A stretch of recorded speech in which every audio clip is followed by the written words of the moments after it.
wong paling apik dhewe Wekasan sing dikandhani mbelani rodeke.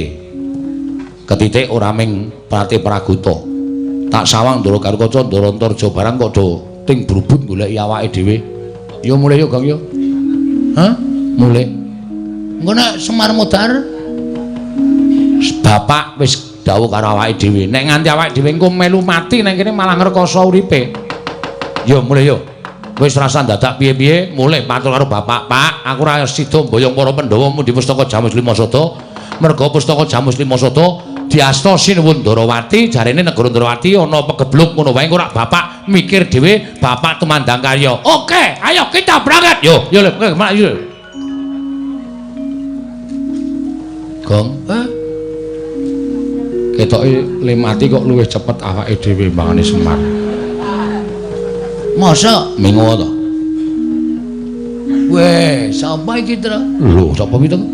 Ndara Antasena kok awake dicat ireng barang aleman. Ora ajar Modar kowe.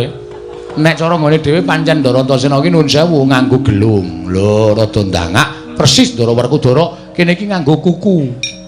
Iki ora, iki gagrak kene Ndara Antasena kaya ngene iki. Waduh. Gleleng gondrong barang. Melu pang apa? Pang apa?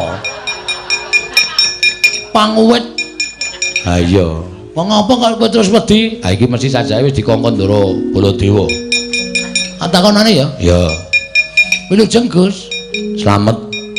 Kowe do ngopo ya mlayu-mlayu? Ora ngerti kok dhek itu. Ha iya. Ngomong apa ngapusi? Ngomong jujur, aja ngapusi. Aku soalnya kulino ngapusi, ya ora iso. Ku saiki kudu jujur. Oh iya. Menika ngaten Raden. Ya.